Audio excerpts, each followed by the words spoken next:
For those of you that are just tuning into the channel for the first time, my name is Brian VANDUYN. I've been a dump truck entrepreneur for 5 years. I've been making videos in the dump truck community for going on 6 years. So, just hanging out in the dump truck, doing some daily circles, getting some loads done today on a second run of crushed rock. Basically hauling a 2-inch minus that'll be used for a parking lot.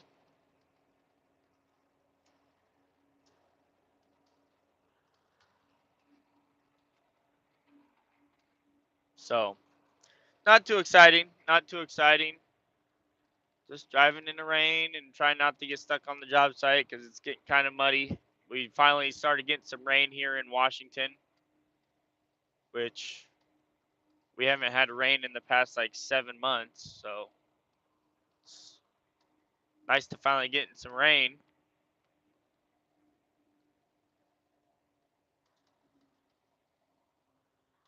Anyways, I wanted to show you guys something really cool that I bought off of Amazon. I think you guys should check it out. I'm gonna call it the trucker's lunchbox. Right? Basically, looks like a little lunchbox, but it's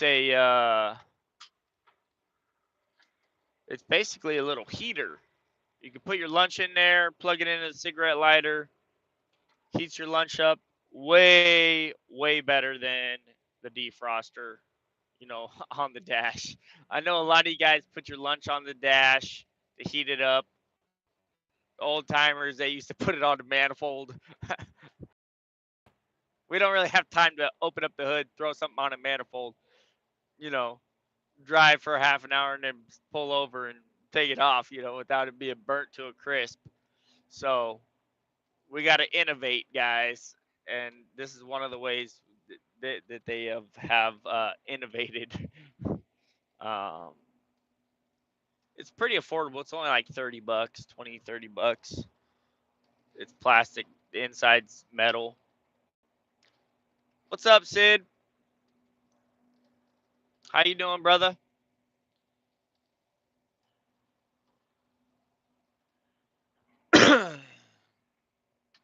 I just bought this thing on Amazon. Let me show it to you real quick. It's like a little lunch box. What it does is you plug it into the cigarette lighter and it heats your lunch up. And I mean like way better than the defroster. Like a million times better. So I figured I would put the link on in the description of the video. Yep, back in the truck for now. Paul's working tomorrow though. Yeah, it's wet today in Washington. It's raining today. So, you know, for any of you guys that are hustling out there and you don't have time to pull over and get something hot, that thing rocks, man. You know, you can't just put a microwave in your truck, right?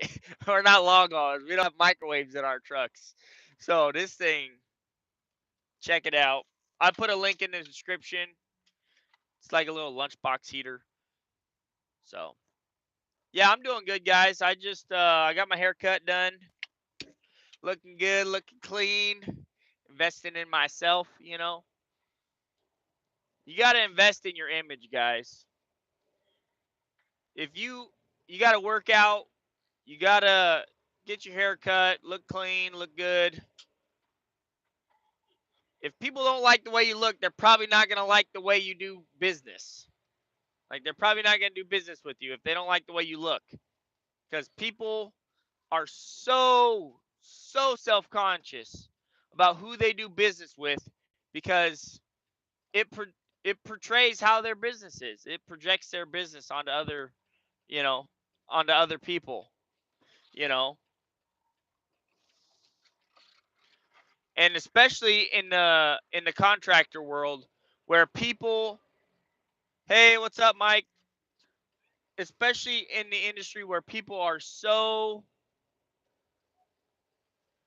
uh how do I put this? It's almost like a high school, right? Everybody's so drama, drama, drama, you know. So if you have a crappy image, yeah, dress for success. It's the age old saying, man. You don't show up to an interview in flip flops and a wife beater. Show up in a suit and tie, right?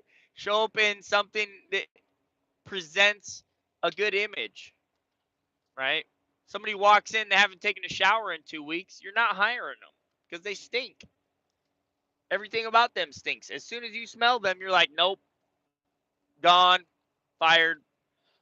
I'm never hiring you. You know, so you got to take care of yourself.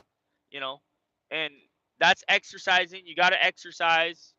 You know, I've recently I just started doing push-ups every day. Right. I'm not trying to tell you guys to do push-ups or whatever. Just do whatever you want to do. Make sure you're exercising. Me personally, I started doing push-ups every day.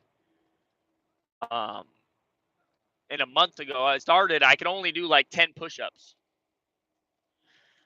You can just sloppy after you get the job. Yeah, I don't know about that. To a certain extent, it's like before you get married, people are always putting their best foot forward before they get married, and then once you see the person who they really are, you're like, man, I shouldn't have got married to you. It's like to a certain extent you can do that, but I wouldn't push it. I always try. I always try and put my best foot forward, but I always try and I never try and differ from my best foot. You know what I mean? That's why I try and be 100% of the time. Obviously, you can't be your best 100% of the time, but you can try. You know. Yep, I'm in the truck today, but Paul's coming back to work tomorrow. It sounds like, which will be good. That'll be really good. It'll give me some time to work on my shop. You guys haven't seen the progress on the shop, but I can tell you we're making progress on the shop. We almost have a 200 amp panel wired in the shop. We're going to be having lighting in there pretty soon. Tomorrow I'm going to be picking up the lighting, and me and my buddy Scott are going to wire it all up, and it's going to be like daylight no matter what time of day. Even if I go in there at 1 in the morning, it's going to be like brighter than daylight. There's not even going to be a single shadow in the shop. That's how bright it's going to be. Right? It's going to be a perfect spot to do some YouTube videos and some content. And I'm looking forward to hanging out with you guys in the shop. The rock crusher is slowly coming along. I have started to build the hopper for it. I got a piece of plate metal already cut, and I started to bend it. I still got to. It basically looks like this. I got to bend the other side up, so it's just like this, and then I got to work on building the brace that holds it up. So I still got to do that, but I have made some progress. It's just been slow because I've been so busy doing everything else in life. You know, I was fishing for a long time, and now I drove the truck for 2 weeks. I had a whole bunch of small uh, jobs that I had to do for people I knew. So, yep, yep, yep. Just working on everything. And I mean, you guys already know. I ordered a truck. I'm not gonna tell you anything about it yet. I'm just gonna tell you that I ordered one. It's gonna be all mystery until it shows up. So we could talk a little bit about it, but I'm not gonna tell you what it is. I'm not gonna tell you if it's a Kenworth, Peterbilt, Freightliner, Western Star, any of that.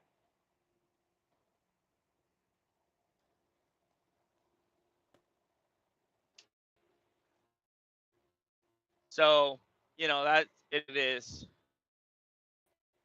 because that's gonna be saved for members only. I'm gonna do a whole bunch of members only content. Do I provide company uniform? We do not have a uniform, but every employee that I've had, I've always given them company apparel, like, the VANDUYN shirts. Every single employee I've ever had, I've given them company shirts. You know, I don't require them to wear it.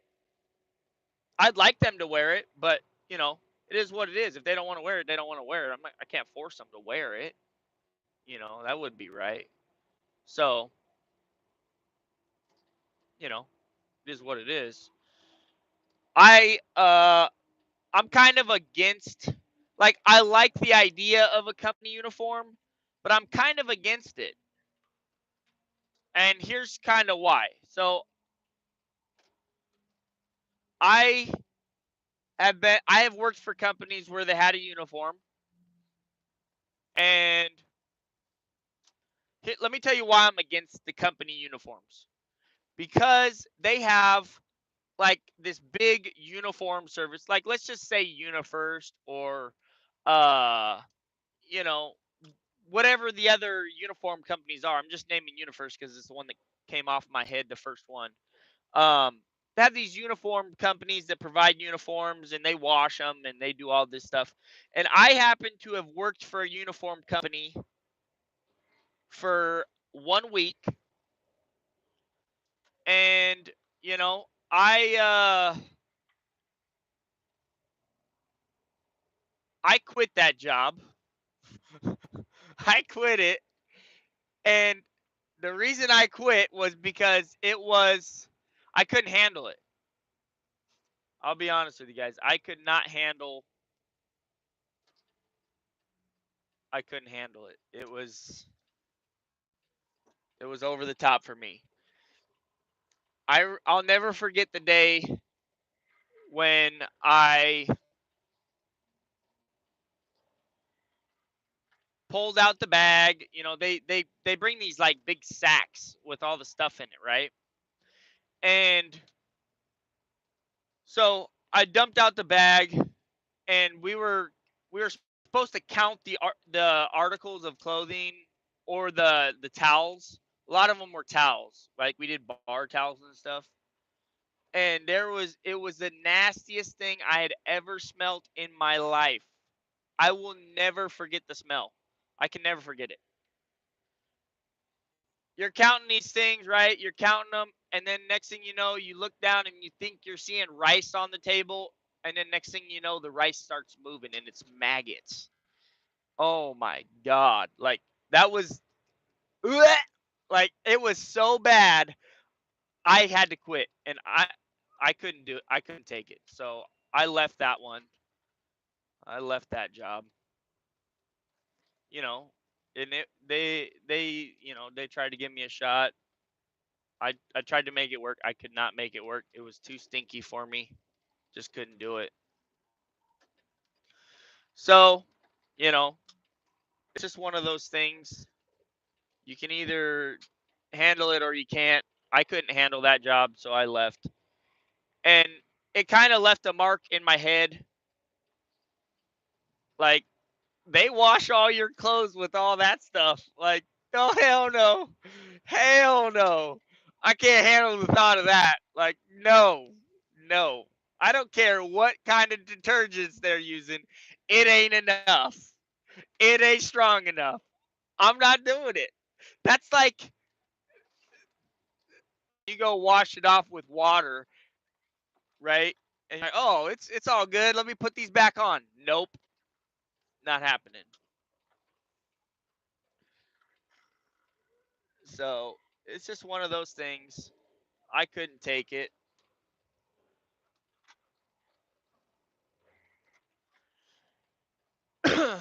So, you know, just one of those things.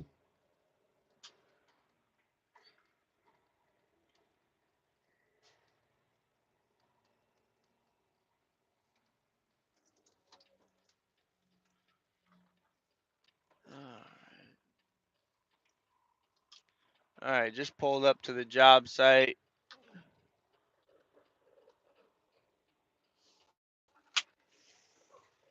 We're going to start raising the strong arm, raise the lift axles.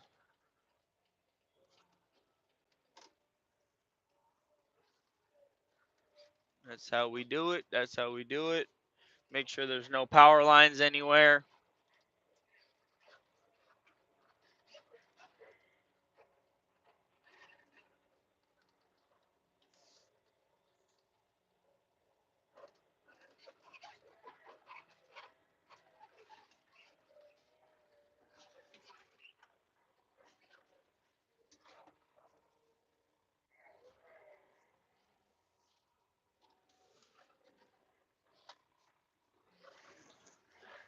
We're going to do this 20-point turnaround.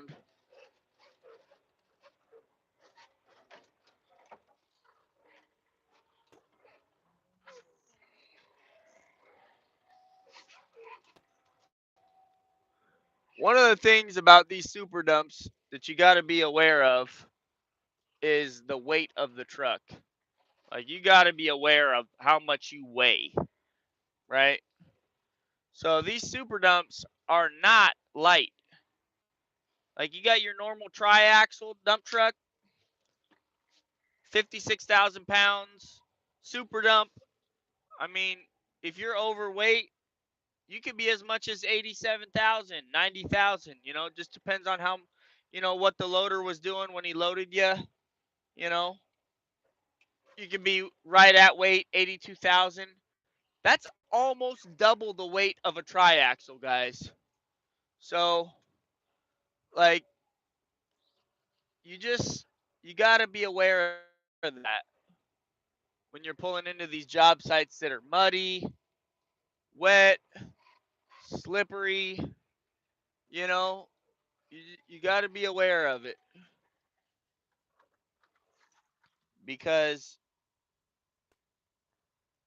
and you got to be very watchful. One of the main things you want to do, and it's nice to have a newer truck because you can move your mirrors down real quick.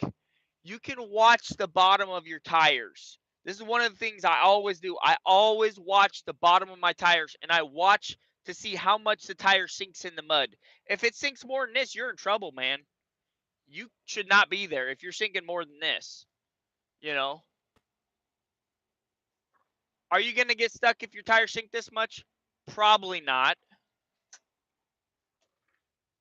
I would say the average for getting stuck, if your tire sinks this much, you're getting stuck, almost guaranteed. If your tire sinks like that, right? Another thing that you can do is when you're, a lot of people don't like you slamming the tailgate, right? Because they're back there. You're probably in a neighborhood and it's super, super loud. Like, just imagine if you're in your house and you had to hear somebody bang, bang, you know, uh, it gets annoying, I'm sure, right? So one thing that I've been doing is, we got a vibrator on the truck, so we don't really need to slam the tailgate anymore. Um, so when the box is up, if you look back at the bottom of the dump bed, a lot of times you can watch the pile. If you watch the pile, as you pull forward, you'll see rocks or dirt or whatever you're hauling slide forward a little bit. And you can watch the tailgate come down off of that. And if you just pull forward a little bit, stop, pull forward a little bit, eventually it's going to just pop right off that pile and it'll just be there hanging, you won't slam the tailgate. It's really not that hard, guys. It's just a technique you got to learn. You got to figure out where to look. That's the biggest thing. If you don't want to slam your tailgate, you got to figure out where to look, right? If you feel like you can't, of course, obviously there's two types of box designs, right? Some boxes are better for not slamming and some are worse, right?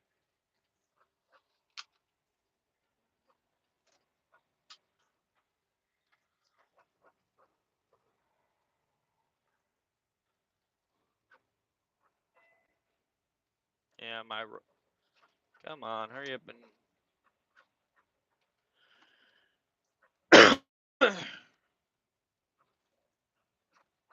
this stupid locker is still stuck in.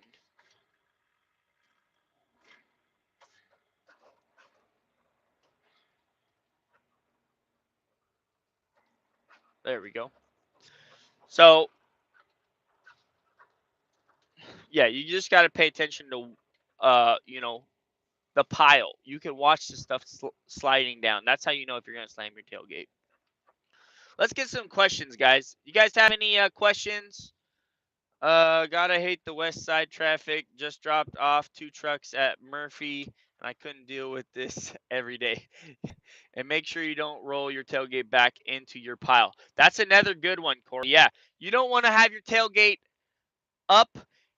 You roll forward and then you back up because that could damage the hinges. That's a good point.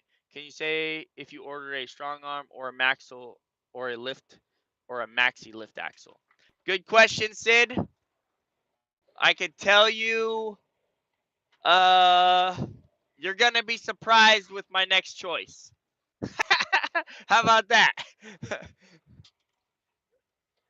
I can tell you it's not a strong arm. I can tell you that much. I'm not gonna tell you if it's a maxle or not.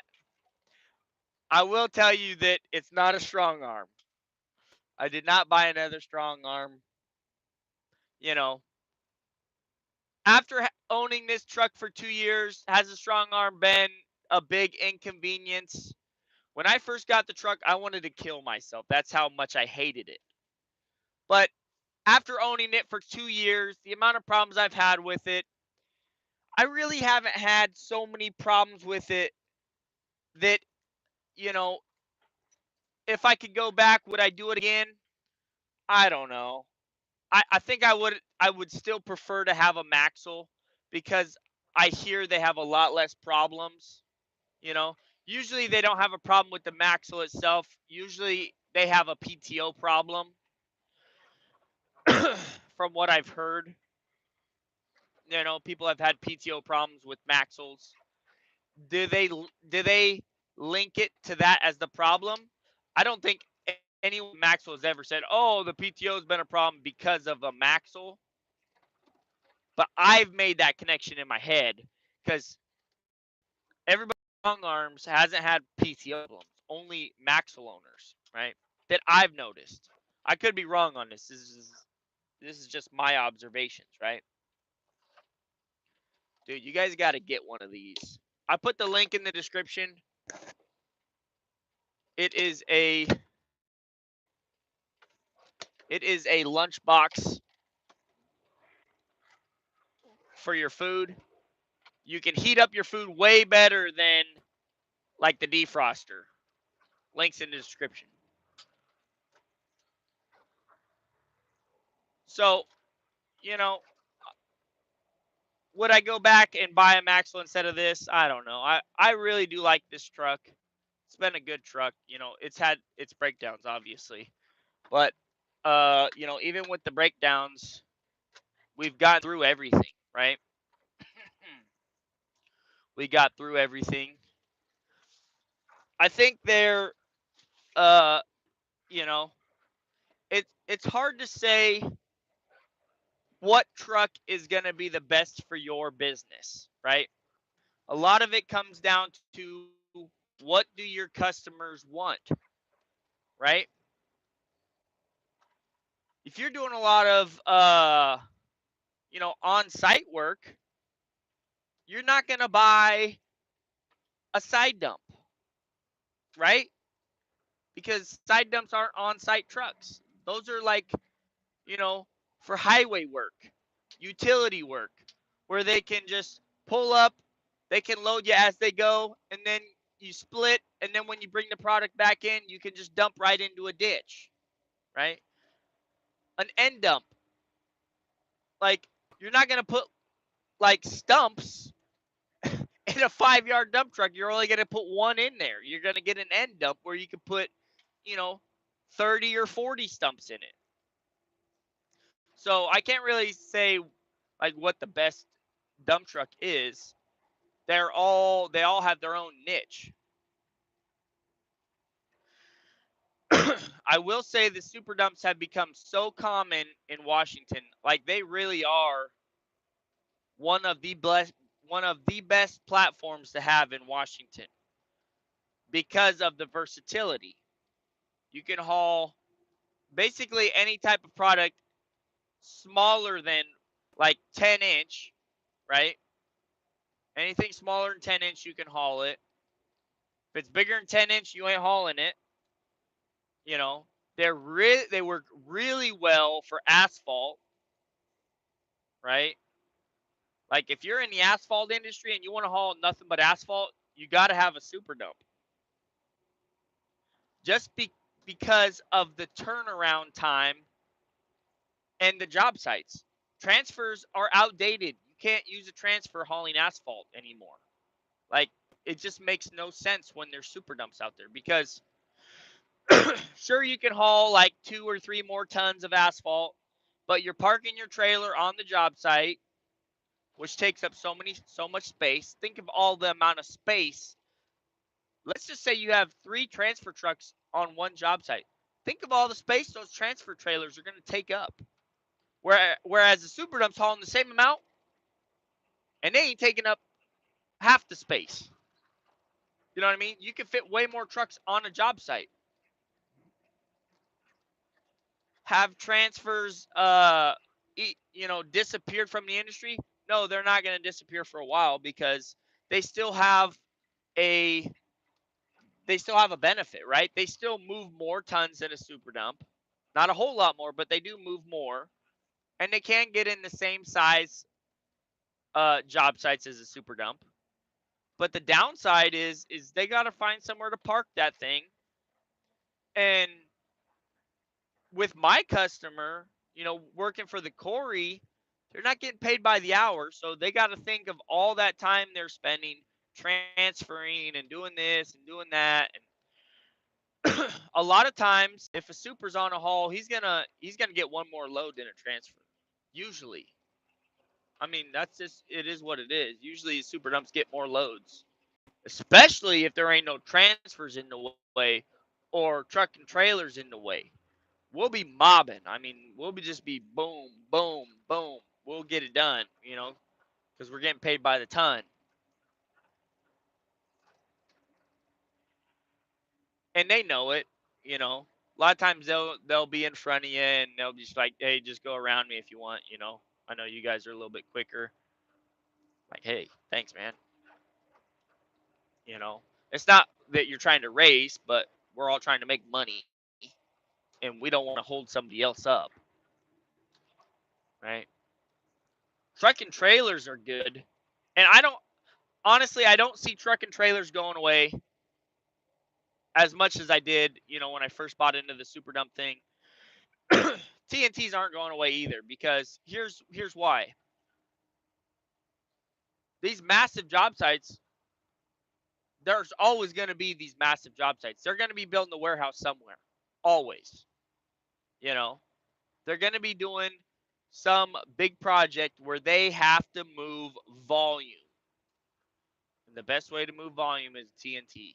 I mean, that's realistically that's where it's at. If you're moving volume, you need a TNT. Supers do it. Yeah, they do a good job, but when you're comparing 34 tons, because nowadays, now you can get, if you have the right setup, you can get 34 tons on a TNT versus 25 on a super, right? Now let's do some math, right? I'm not going to tell you guys what I bought, but let's do some math and you guys can figure this out. You guys know I get paid by the ton, right? Let's just say I'm on a haul and I'm making $10 a ton and I haul 25 tons. That's 250 bucks. So 250. So you haul basically 4 loads and you're sitting at $1,000, right? 250 plus 250 is 500. 250 plus 250 is 500. That's 1,000, right? Okay. Now let's take that same scenario and say you were in a TNT. Let's just say, you know, maybe you don't have the newest setup, so you're only hauling 32 tons, right? But you're still getting paid $10 a ton, right? So now let's do the math on that. 32 times 10 is 320. So you're getting $320 a load versus $250 a load, right? So 50, 60, 70, 80, 90, 100 plus 20. That's 70 more dollars per load. Now you got to think, okay, that's not all profit, right? That's not $70 worth more profit because you do have more tires. You do got to pay more for tonnage. You do got to pay more for brakes. You got to pay more insurance because now you have a trailer you have to insure versus a super you don't have to insure a trailer, right? Okay, but if you do $70 more per load and you do 4 loads, 70 plus 70 is 140. 140 plus 140 is 280. So you make $280 more in one day with the TNT versus the super. I'm pretty sure $280 could easily cover your extra tires and your extra insurance and all that extra stuff, right?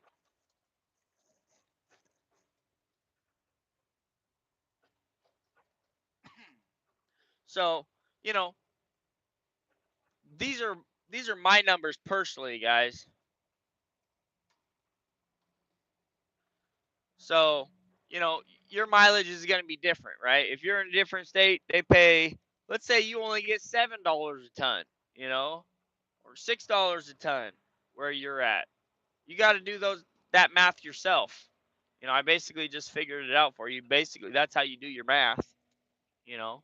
You take what you're hauling and these are going to give you you know, the average. They're, you know, it's not going to be the exact numbers because sometimes you get loaded with heavier loads and sometimes you get shortchanged, you know, and it all depends on what you're willing to do too, you know. If, you know, if they load you light and you're like, screw it, I'm going, you know, then you're going. Some guys are like, hey, I need an extra scoop. I'm willing to drive back around in the quarry to get that extra scoop so I can make that extra $30. You know, 5 minutes for $30. Is it worth it? Yeah, it's worth it to me.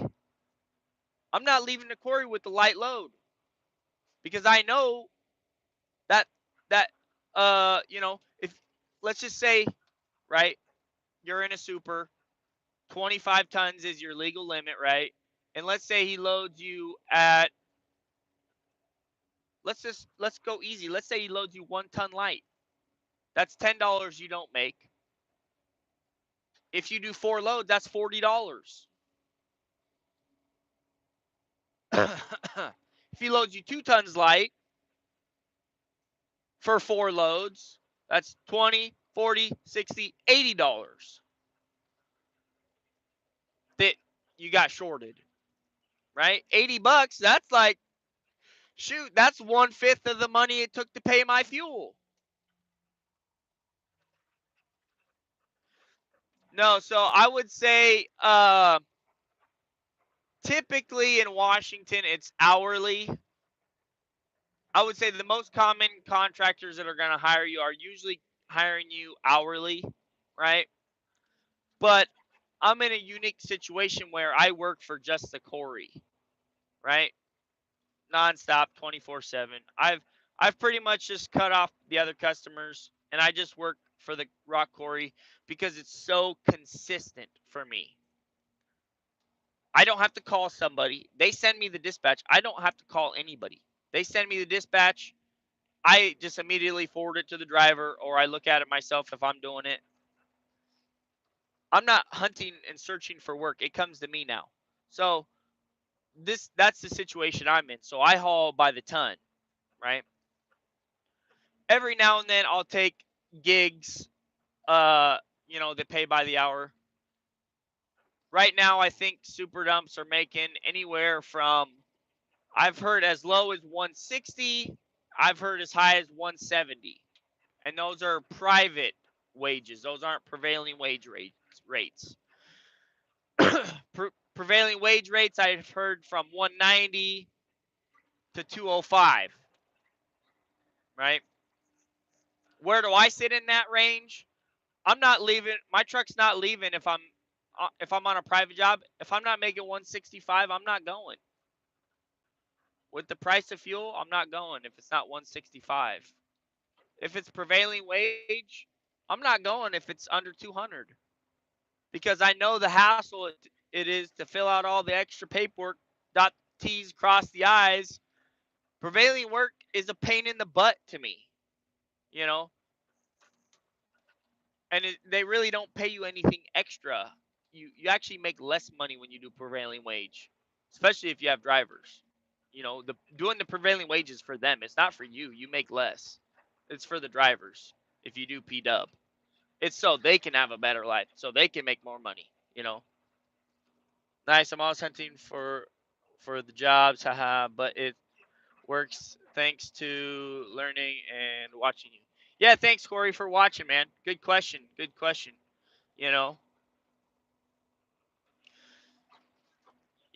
when I first started, I thought I would never work for the ton. Like I'm like, no way.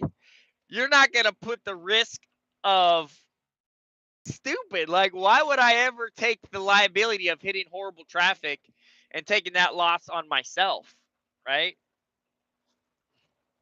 But here's the thing, though.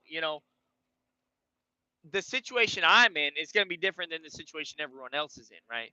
And my circumstances say if I get paid by the ton and I work for the Corey, I'm going to have work 11 months out of the year.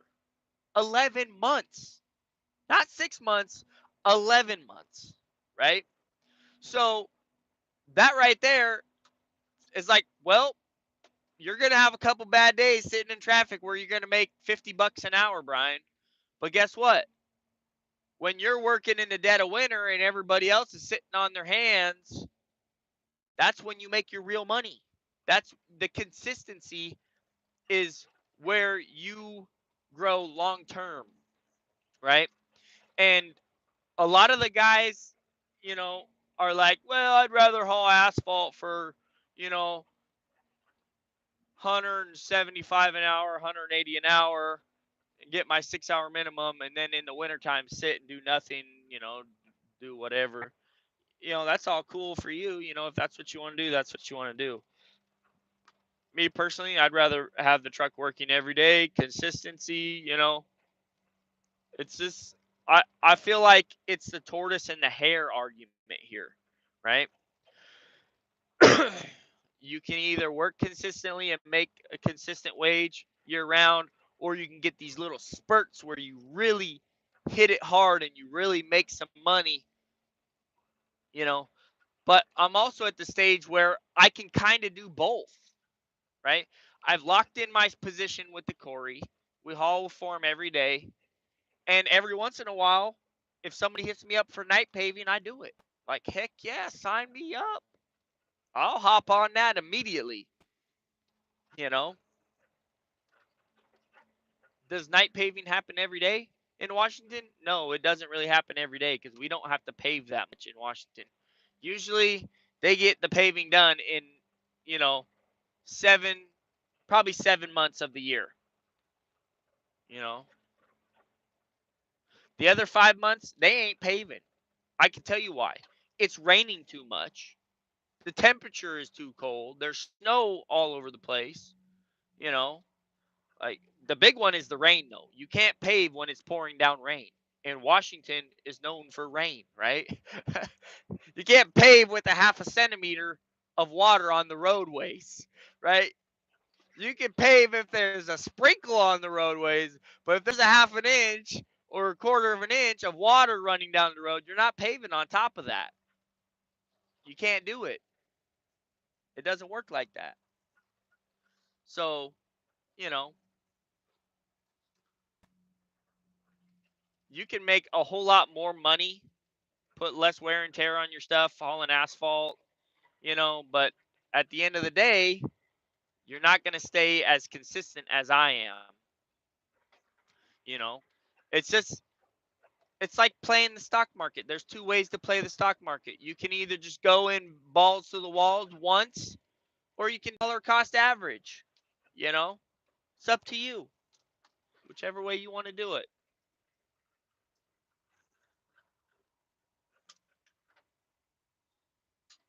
I can tell you this: the new truck I got, you guys are gonna like it. I'm already in love with it. I haven't even seen it yet. I'm already in love with it. I'm super excited about this truck, this new truck. I think you guys are gonna like it. I think there's gonna be a lot of people out there that are gonna be so pissed off when they see VANDUYN's new truck rolling down the road. Oh man, they're gonna be pissed. Like, how did that guy get that truck? Da da da da da. I already know the haters are gonna come out of the woodwork like nobody's business. It's gonna be incredible. It's gonna be one of the best days of my life. One of the coolest things is like when you were so broke and then you finally start to make it, and all the people that said you would never make it have to look at you and see what you've accomplished. That right there is one of the greatest feelings in the world. You cannot feel anything greater than that, in my opinion, almost. I was told April, but I'm not gonna, you know, it may not come in April. Maybe it comes in June or July. I'm hoping they're on time, and I'm hoping they get it by April. Hopefully by April I can pick up my new truck. But if that don't happen, it is what it is. So we'll have to wait and see what happens.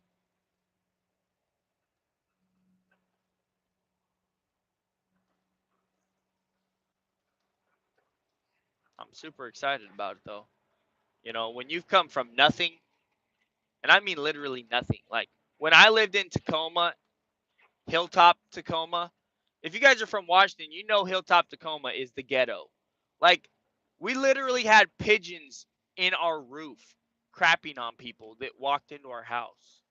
Like that's how ghetto it was. Like shootings, stabbings, robbery, homelessness everywhere. Like that's what I grew up in, guys. Hilltop, Tacoma. You can look it up if you want. Like it was, it's the ghetto of Washington. It really was the Compton of Washington. You know, Hilltop. And they still haven't even. They're still dealing with it. It's not as bad as it was.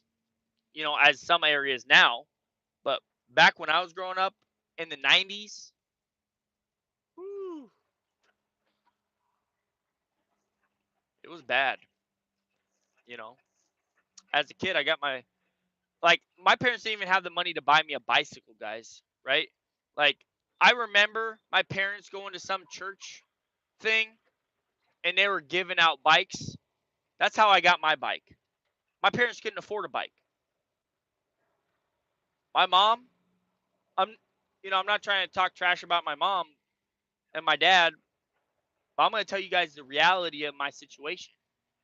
When I was growing up, my dad was in jail and my mom was stealing stuff just to give us Christmas presents. She always referred to herself as the Grinch who stole Christmas because she was stealing stuff to give us presents. That's how poor we were. A lot of you guys never had to go through stuff like that. And then when it got so bad, then my mom was like, "Okay, you guys got to go live with grandpa and grandma because they can take care of you. I can't do it." You know. Then I moved in with grandpa and grandma, and those guys were so tight on money. Woo, Lord have mercy. They are as tight on money as anybody I've ever met in my life. We grew up, we would get our Christmas toys came from yard sales, garage sales. That's where our Christmas toys came from. If I got one new pair of shoes a year, I was lucky. If I got, one or two pairs of clothes brand new from Walmart, I was lucky. All the other stuff came from Goodwill. My grandma still buys me Goodwill stuff for my birthday. She'll go to Goodwill and buy me something.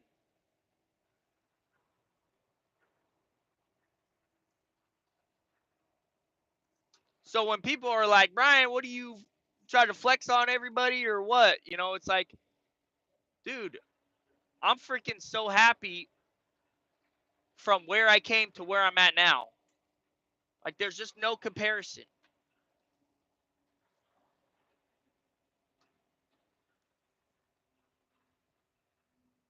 And then on top of that, you know, I have an interesting perspective that a lot of you guys don't share, right? I lived in a third world country for 2 years. A lot of you guys have never even seen a third world country. I lived in Peru for 2 years. That's a third world country, right? I know what poor really looks like. I know what starving to death really looks like.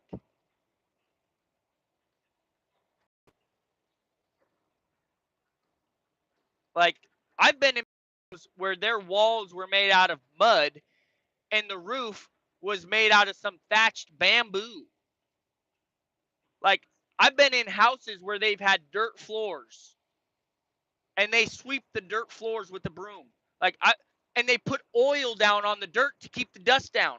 They'll take used motor oil and spritz it all over the dirt to keep the dust down. I've been in places so poor, brother.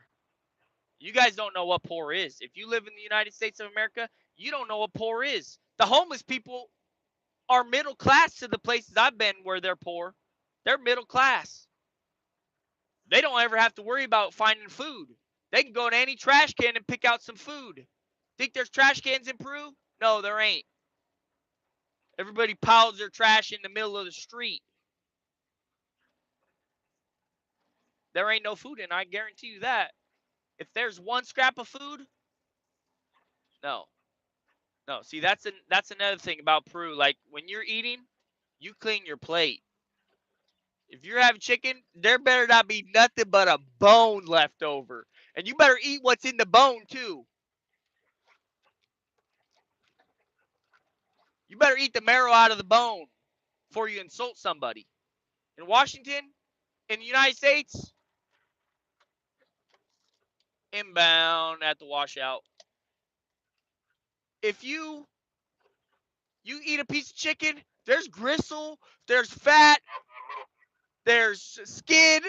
You're throwing that away with all that stuff on there. They would slap you silly. They would be like, "Look at this. Look at this guy." Like, you guys have no idea how good you got it.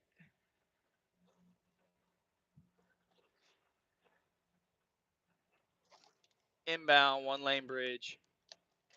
Like, wow. I'll never forget the day somebody handed me a piece of bread with ants crawling on it, and that was all they had to give. I ate it, man. I was like, damn, dude, you're going to give me this, and this is all you got? I'm grateful, you know?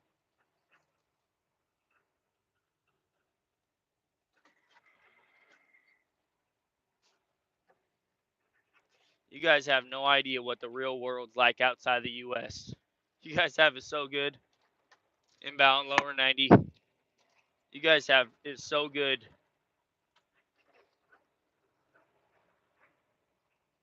You take it all for granted without even realizing it. Inbound, Little Creek. I got to live through this stuff. Like, I got to actually experience this stuff in my life. A lot of you guys don't even know what it's like to experience that. Like, I lived in places where they didn't have no They didn't have no windows. Like, it was just a square hole. And then I've lived in places where they didn't even have a roof. It was like a piece of wood like that thick. That's it. That was the roof. When I was a missionary, I went and taught some of the people in Peru. Like, I'll never forget how poor they were, dude. Dirt walls, like thatched bamboo walls, like maybe a piece of plastic for a roof. One room, that's it. One room. Everybody slept in one room. You know, they would have like kind of like a they'd have like a little bed. Their mattress is like this thick. Inbound at the bear. Their mattress is this thick. You can't sleep unless your mattress is a foot thick. In the United States, if your mattress is a foot thick, you're complaining. If you don't got that therapeutic, that beauty rest, that purple, you can't sleep. They're sleeping on the floor. I slept on the floor before. You guys have it so good, you don't even realize it. I've been in the marketplace in a third world country. They, it, you, I can't even describe the smell of the marketplace. Like, it is one of the nastiest smells I've ever smelled in my life. Like, just think of everything at a grocery store. Like, all our grocery store food, as soon as it starts to go, they have expiration dates on it and everything. It's going out. It's gone. Throw that away. It didn't sell. Throw it away. Get it out of here. In there? No, they keep it, man. It's still there if it's got mold on it. They're cutting it off and they're eating it with mold on it. Inbound King Creek Gate. Like, the level of poverty in other, and here's the other thing, guys. Even though they were so poor over there, so poor, so humble, they were the kindest people in the world. I swear to God, they were the kindest people you would ever meet. They would literally give you the shirt off their back. In the United States, you got a flat tire, you're on your own. You better call AAA, get somebody out there. You're paying for it. You know,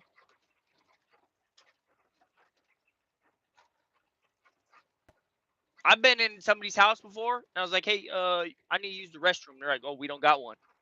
Like, you don't got a restroom? They're like, "No, but you can go pee out on that light pole that's right there. That's where we go." I'm like, "Oh, I got you." You know, that's the way it was in Peru, where I was. I went to Villa Salvador. I went to Villa Maria. I was in Marcona, Pisco, Chincha. You guys haven't seen those places. You guys never been to a poor country before. I lived there for 2 years. When I tell you guys that you can sacrifice some of the stuff that you have, some of these uh, commodities, the internet service you guys have, the cable TV you have, the McDonald's, the Starbucks, all this other stuff, you can live without it. I guarantee you, you can live without it and you can be happy even without it. You think you can't live without it? You are stupid silly. Inbound 6-1 split. Like, people get on me for like, "Oh, bro, how can you live like that?" Bro, dude, you've never seen poverty. I can live like this easy. I'm living like a king. I know how people have really lived in the world. You guys haven't seen jack squat.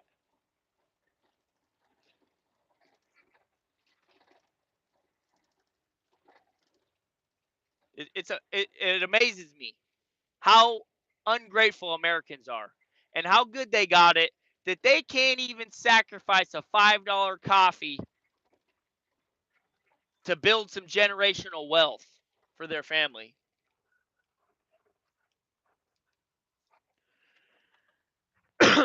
It amazes me. It's purely amazing. It's mind-boggling.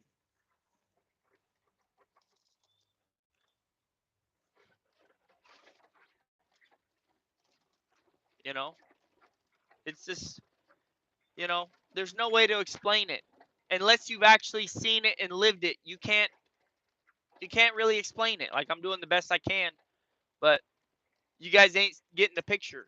Nobody gets the picture. Inbound on the 198 for that 4 to 10 inch cobble.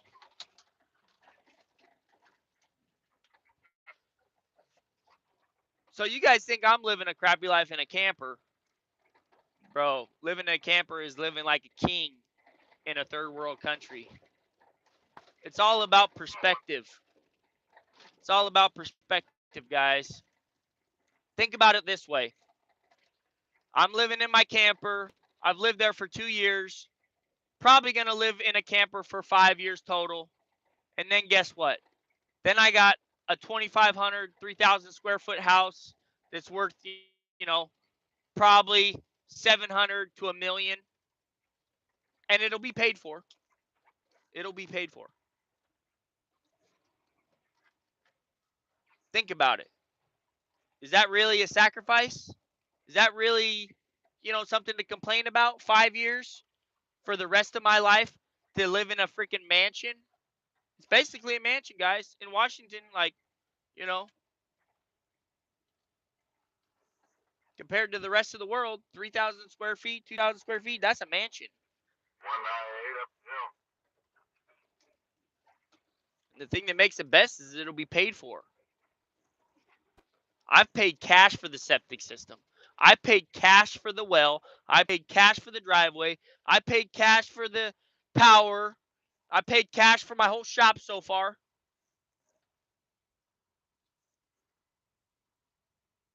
Here I am, guys, showing you a different way to do life, right? Think about it, guys. When I moved down to my property, I lived in my camper. We didn't have running water. We didn't have power. We literally lived on a generator, guys. We had a generator. We started out with this loud generator. It was so loud. I was like, this ain't going to work. We can't use this. We were using it for like 2 hours a day. And we're like, nope, this ain't going to work. We got to go to Harbor Freight and get one of those cheap little inverter generators. We got the 2,300 watt one.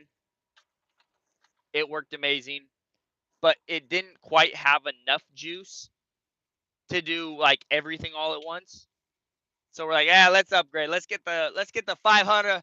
Let's get the $500 inverter, right? I got a $3,000 welder sitting in my shop and I can't use it. So I got to go buy a generator welder. $1,500 or whatever. You know how many projects I've done with that? While my $3,000 welder's just sitting there looking at me like, man, hurry up and get the electricity in here. I'm like, dude, I'm trying. You know, yeah, I made that sacrifice. Look how far I've come in 5 years, right? In 5 years, I came from not owning a single thing. I didn't even own my own. I owned a 1987 F-250. Is that 4 to 10 inch cobble?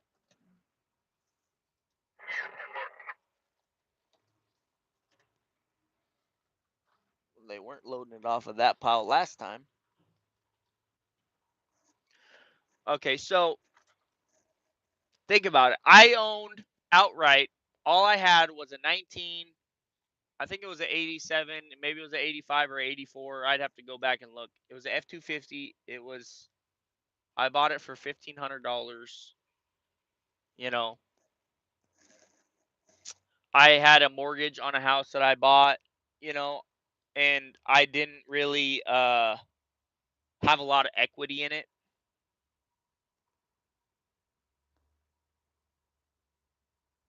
And now here I am. You know, I made 6 figures in one day selling a couple pieces of my equipment. Like, come on, guys. Like, was it really worth it? Hell yeah, it's worth it. Look at the difference in my life. I can literally go to the grocery store and buy whatever I want, and not even think twice about the price tag. I can go to any clothing store and buy whatever clothing I want without even looking at the price tag now. Do I do that stuff? No, because it doesn't make you money. You guys always see me in a Van Dyne shirt. Always. And you always will. You know why? Because I'll never forget that day when I was in high school and that kid said, Brian, I've seen your whole wardrobe in the first week of school. I'll never forget that. Charles Dickinson said that to me. I will never forget that. I see your whole wardrobe in the first week of school, Brian. Yeah, maybe so. Guess what? That's all you're going to see anyways. You're not going to see all the money I got.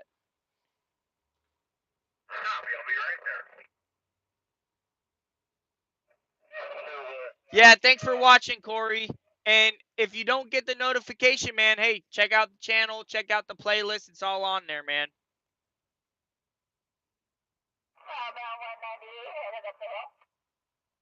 They fired me in February because they found out I bought my dump.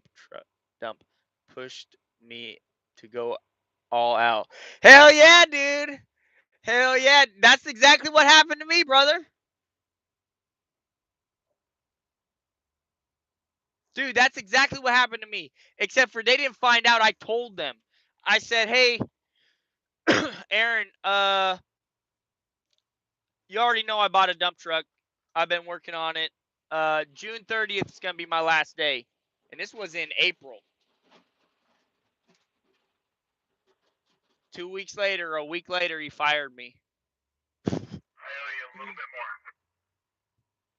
Copy that. I'm going to shake this down for him. I'm not sure where the 998 is. This is my second time in, but I don't remember.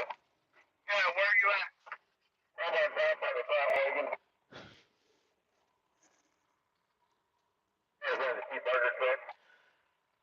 So, you know, that's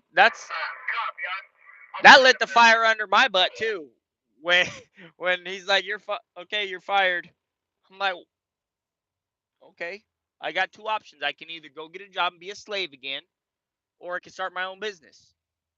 And I said, "You know what? I'm gonna give this my best shot, and I'm gonna die if I don't make it. I'm gonna work so hard that if I don't make it, I'd rather die." Thank you, sir. Like I felt when I started my business, I would have rather have died than failed. Seriously. No cap. That's where I was at. I would rather have died than failed. Right there at that top toll plant in front of you. I will be right back. I did want experience driving dump trucks, you know, because I try and do things on the safer side. I did want experience. I had one guy offer me a job, but it was like a 2-hour commute, and it was only $25 an hour, and I was already making 21, and I had no commute. So like the commute would have ate up all that extra money per hour.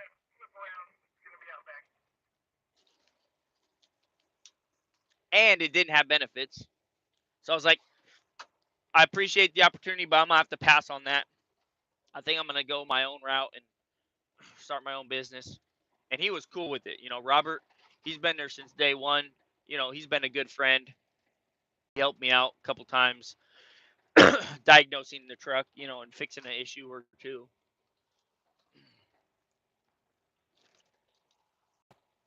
If that guy ever needed help, I'd drop whatever I was doing and help him. And I'm pretty sure he knows it.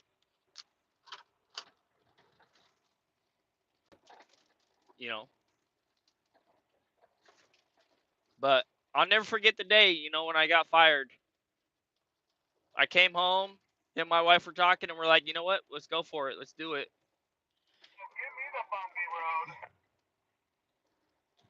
You got better suspension in that thing. Oh, thank you.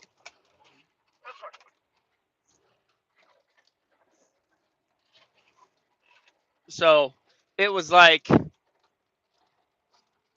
I got home. I talked to my wife. I said, babe, I got fired. I think we can make it happen. We're going to make this business happen. I said, you know what? I got what it takes. I've made lots of contacts in the industry.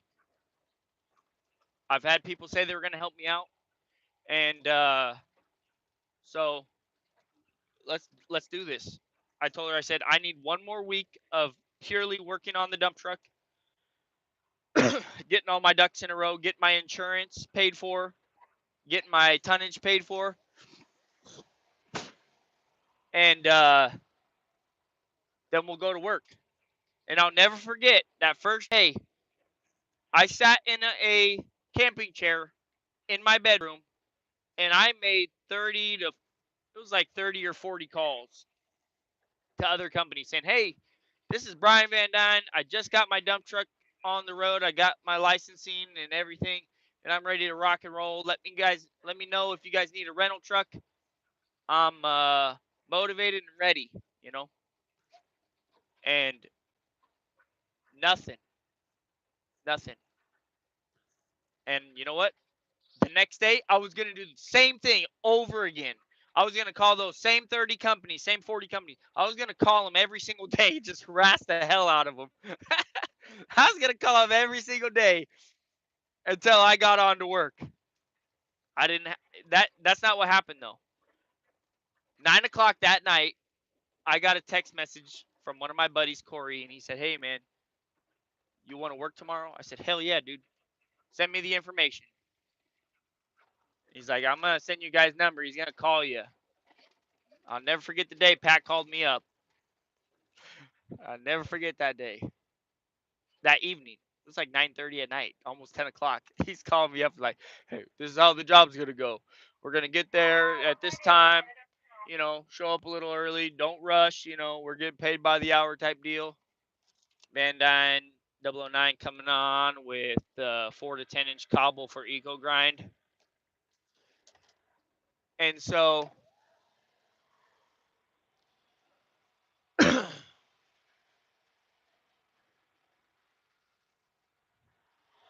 I was the first one on the job site, just waiting there. I got there, shut my truck off, and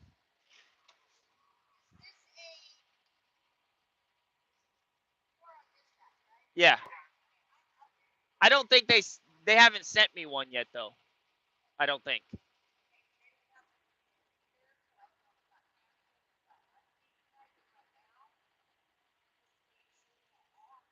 Yeah.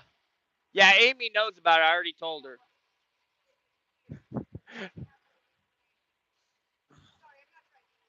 Yeah. Oh, it's not my fault. I'm not gonna feel bad about it.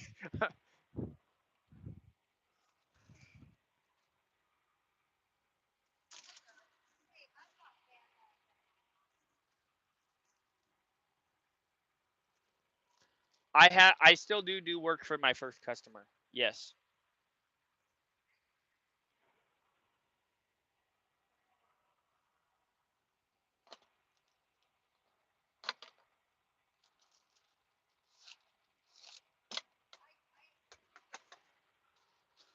Check this out, guys. Ooh, steaming pulled pork. I hope you guys check out that link in the description for that lunch heater. Dude, that thing works amazing.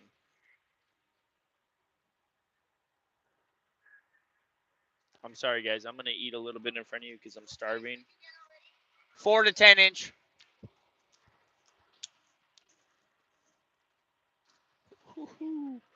Oh, look at that, guys. All right, don't mind me.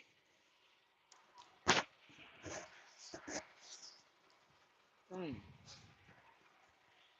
Mm-mm-mm. This is what it is, guys. That thing works amazing for heating up lunch.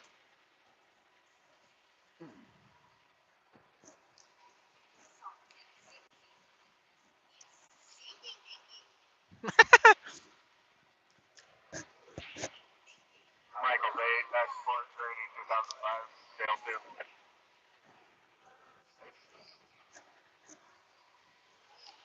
I think it's only one load, so.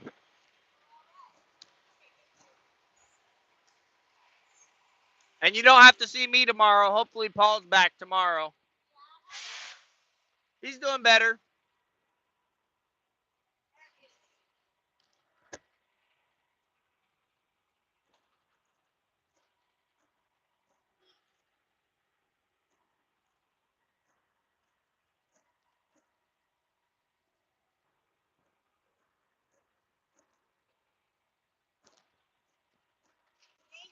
Thank you.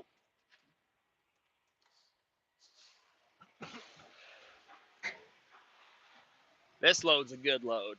This one's paying $16 a ton. Check 3, scale number 1. Export from 2005. Mm. Mm, mm, mm.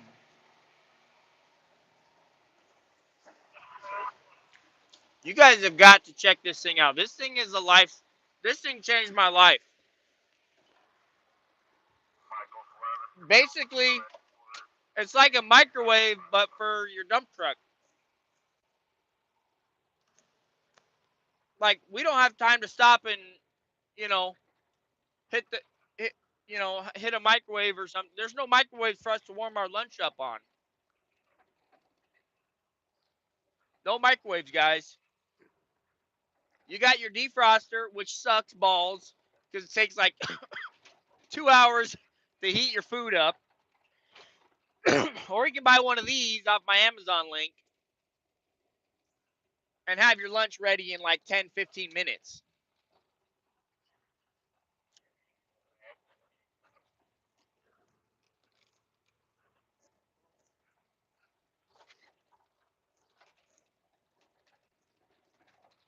Okay, let's get back to some of the discussion here. Do you still work for the first customer? Yep, I've done work for them. Um, I did basically tell them that, you know, I probably won't be able to do much work for them, mainly because I'm working for the rock quarry. You know, we're working consistent for them, so it's just like outbound fish culvert. It is what it is. You know,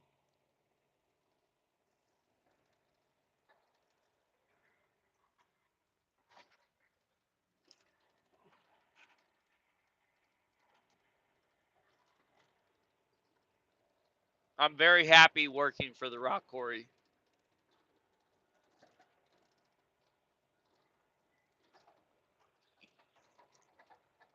I got it on schedule. I basically get a check every week now.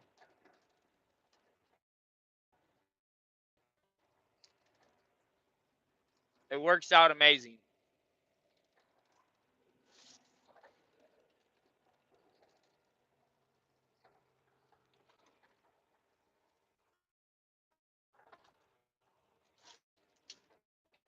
Sorry, my little guys.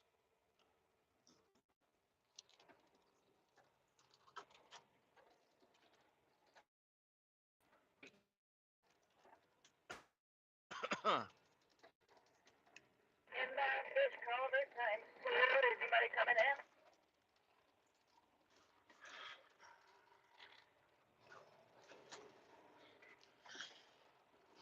in? Whew.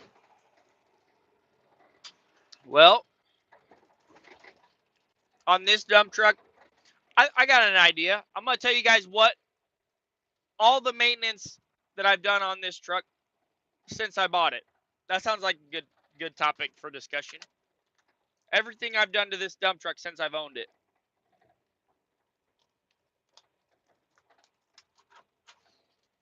And I'll just kind of go backwards.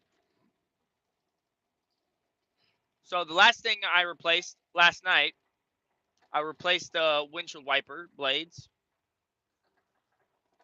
I replaced the strong arm fender on the driver's side.